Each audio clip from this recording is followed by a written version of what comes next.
ಸುತ್ತ ಶವಗಳನ್ನ ಹೂತಿಟ್ಟಂತಹ ಆರೋಪಕ್ಕೆ ಸಂಬಂಧಪಟ್ಟ ಹಾಗೆ ಎಸ್ಐಟಿ ತನಿಖೆಯನ್ನ ಶುರು ಮಾಡಿದೆ. ಹಾಗಾದ್ರೆ ಈ ತನಿಖೆ ಹೇಗಿರುತ್ತೆ ಅನ್ನುವಂತಹ ಪ್ರಶ್ನೆ. ಎಸ್ಐಟಿ ಅಧಿಕಾರಿಗಳ ತನಿಖೆ ಹೇಗಿರುತ್ತೆ, ಹೇಗೆ ಮಾಡ್ತಾರೆ ತನಿಖೆಯನ್ನ? ಏಷ್ಯಾನೆಟ್ ಸುವರ್ಣ ನ್ಯೂಸ್ ನಲ್ಲಿ ಅದರ ಇಂಚಿಂಚು ಮಾಹಿತಿ. ಫೀಲ್ಡ್ಗೆ ಇಳಿಯುವ ಮೊದಲೇ ಪ್ಲಾನ್ ಆಫ್ ಆಕ್ಷನ್ ರೆಡಿ ಇದೆ. ಪ್ಲಾನ್ ರೆಡಿ ಮಾಡಿದ್ದಾರೆ ಎಸ್ಐಟಿ ಅಧಿಕಾರಿಗಳು. ಮಹಜರು ಪ್ರಕ್ರಿಯೆಯನ್ನ ನಡೆಸಲಿದ್ದಾರೆ ಎಸ್ಐಟಿ ಅಧಿಕಾರಿಗಳು. ಎಸ್ಐಟಿ ಅಧಿಕಾರಿಗಳ ತನಿಖೆ ಹೇಗಿರುತ್ತೆ ಅನ್ನುವಂತಹ ಪ್ರಶ್ನೆಗೆ ಸಿಗ್ತಾ ಇರುವಂತಹ ಉತ್ತರ ಇದು. ಈಗಾಗಲೇ ಪ್ಲಾನ್ ಆಫ್ ಆಕ್ಷನ್ ರೆಡಿ ಇದೆ. ಫೀಲ್ಡ್ಗಿಳಿಯೋ ಮೊದಲೇ ಪ್ಲಾನ್ ಆಫ್ ಆಕ್ಷನ್ ಅನ್ನ ರೆಡಿ ಮಾಡಿಕೊಂಡಿದ್ದಾರೆ ಅಧಿಕಾರಿಗಳು. ಮಹಜರು ಪ್ರಕ್ರಿಯೆಯನ್ನ ನಡೆಸ್ತಾರೆ. ಇದರ ಬಗ್ಗೆ ಮಾಹಿತಿಯನ್ನ ಪಡೆದುಕೊಳ್ಳೋಣ. ನಮ್ಮ ಪ್ರತಿನಿಧಿ ಭರತರಾಜ್ ಈಗ ನಮ್ಮ ಜೊತೆ ಸಂಪರ್ಕದಲ್ಲಿದ್ದಾರೆ. ಭರತರಾಜ್, ಧರ್ಮಸ್ಥಳದಲ್ಲಿ ಶವಗಳನ್ನ ಹೂತಿಟ್ಟಂತಹ ಒಂದು ಆರೋಪ ನಿಜಕ್ಕೂ ಕೂಡ ಅದರ ತನಿಖೆ ಹೇಗಾಗತ್ತೆ ಅನ್ನುವಂತಹ ಕ್ಯೂರಿಯಾಸಿಟಿ ಎಲ್ಲರಲ್ಲೂ ಇದೆ. ಹಾಗಾದ್ರೆ ಎಸ್ಐಟಿಯ ತನಿಖೆ ಹೇಗೆ ಸಾಗತ್ತೆ, ಅದರ ಪ್ರಕ್ರಿಯೆಗಳು ಹೇಗೆ, ಏನ್ ಡೀಟೇಲ್ಸ್ ಇದೆ? ವೀಣಾ, ಹೌದು, ಈಗಾಗಲೇ ಈ ಒಂದು ಪ್ರಕರಣಕ್ಕೆ ಸಂಬಂಧಪಟ್ಟಂತೆ SIT ಕೇಸ್ ಫೈಲ್ಗಳನ್ನು ತರಿಸ್ಕೊಂಡಿದೆ. ಕೇಸ್ ಫೈಲ್ಗಳನ್ನು ಸ್ಟಡಿ ಮಾಡುವಂಥ ಪ್ರಕ್ರಿಯೆಗಳು ಇನ್ನೊಂದು 3-4 ದಿನಗಳ ಕಾಲ ನಡೀಬಹುದು. ಆದರೆ ಗಮನಿಸಬೇಕಾದಂಥ ಅಂಶ, ಈ ಇಡೀ ಪ್ರಕರಣವನ್ನು ನಾವು ಅಧ್ಯಯನ ಮಾಡೋದಾದರೆ ಸ್ವತಂತ್ರ ಭಾರತದ ಇತಿಹಾಸದಲ್ಲಿ ಇಂಥದ್ದೊಂದು ಘಟನೆ ನಡೆದಿಲ್ಲ ಮತ್ತು ಇಂಥದ್ದೊಂದು ಪ್ರಕರಣ ಆಗಿಲ್ಲ ಅನ್ನುವಂಥದ್ದನ್ನು ಈಗಾಗಲೇ ಕ್ರೈಮ್ ಹಿಸ್ಟ್ರಿಗಳನ್ನು ನೋಡಿದಂಥವ್ರು ಮತ್ತು ಅದರ ಬಗ್ಗೆ ಅಧ್ಯಯನ ಮಾಡಿದಂಥವ್ರು ಹೇಳುವಂಥದ್ದು. ಆ ಕಾರಣಗಳಿಂದಾಗಿ ಈ ಪ್ರಕರಣ ಬಹಳಷ್ಟು ಗಂಭೀರತೆಯನ್ನು ಪಡ್ಕೊಳ್ಳುತ್ತೆ. ಹಾಗಾಗಿ ಈ ಒಂದು ಪ್ರಕರಣದಲ್ಲಿ SIT ಆಗಿರಲಿ ಅಥವಾ 4 ಜನ IPS ಅಧಿಕಾರಿಗಳ ತಂಡವೇ ಆಗಿರಲಿ, ಈ ಪ್ರಕರಣದಲ್ಲಿ ಅವರು ಗ್ರೌಂಡ್ಗೆ ಇಳಿಬೇಕಾದ್ರೆ ಗ್ರೌಂಡ್ಗೆ ಇಳಿಯುವ ಮುನ್ನ ಒಂದಷ್ಟು ಸ್ಟಡಿ ಮಾಡಬೇಕಾಗುತ್ತೆ.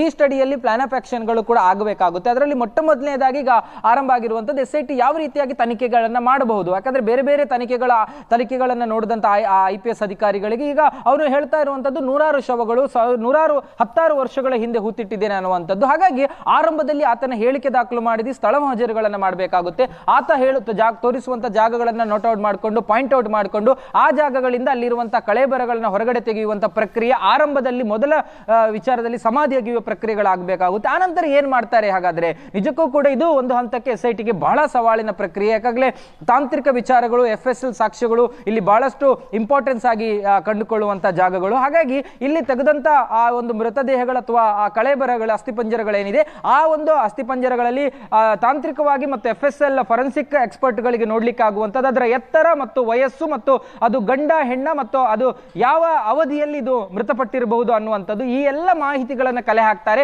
ಆ ನಂತರ ಈ ಭಾಗದಲ್ಲಿ ಕರ್ನಾಟಕ ಅಥವಾ ಮಂಗಳೂರು, ಬೆಳ್ತಂಗಡಿ ಅಥವಾ ಈ ದಕ್ಷಿಣ ಕನ್ನಡ ಜಿಲ್ಲೆಯ ಭಾಗಗಳಲ್ಲಿ ಮಿಸ್ಸಿಂಗ್ ಕೇಸ್ಗಳನ್ನು ತಡಕಾಡಬೇಕಾಗುತ್ತೆ. ಅಲ್ಲಿ ಈ ಒಂದು ಇದಕ್ಕೆ ಮ್ಯಾಚಿಂಗ್ ಆಗುವಂತ ಯಾವುದಾದ್ರೂ ಮಾಹಿತಿಗಳಿದ್ರೆ ಅದನ್ನ ಸಂಗ್ರಹ ಮಾಡಿ ಅವರ ಕುಟುಂಬಗಳಿಗೆ ಅವರ ಮಾಹಿತಿಗಳನ್ನು ನೀಡಿ ಅದು ಯಾವುದಾದ್ರೂ ಇದಕ್ಕೆ ಬಹಳ ಸಾಮೀಪ್ಯ ಅಂತ ಕಂಡುಕೊಂಡ್ರೆ ಅವರನ್ನ ಕರೆಸಿ ಅವರ DNA ತೆಗೆದು ಈ ಒಂದು ಮೃತದೇಹಗಳ ಅಸ್ಥಿಪಂಜರಗಳ DNA ಮ್ಯಾಚ್ ಮಾಡುವಂತ ಪ್ರಕ್ರಿಯೆಗಳನ್ನು ನಡೆಸಬೇಕಾಗುತ್ತೆ. ಹಾಗಾಗಿ ಈ ಪ್ರಕ್ರಿಯೆ ಬಹಳ ಲಾಂಗ್ ಟರ್ಮ್ ಪ್ರೋಸೆಸ್ ನ ರೀತಿಯಲ್ಲಿ ಕಾಣುತ್ತೆ. ಯಾಕಂದ್ರೆ ಒಂದು ಅಸ್ಥಿಪಂಜರದ DNA ತೆಗೆಯುವಂತದ್ದು ಕೇವಲ 1-2 ದಿನಗಳಲ್ಲಿ ಆಗುವಂತ ಪ್ರಕ್ರಿಯೆಗಳಲ್ಲ.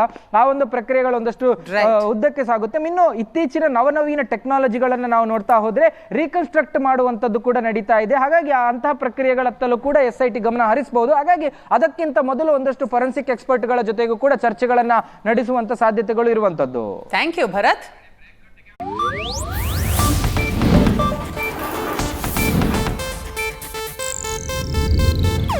ಇದು ಏಷ್ಯಾನೆಟ್ ನ್ಯೂಸ್ ನೆಟ್ವರ್ಕ್ ಪ್ರಸ್ತುತಿ.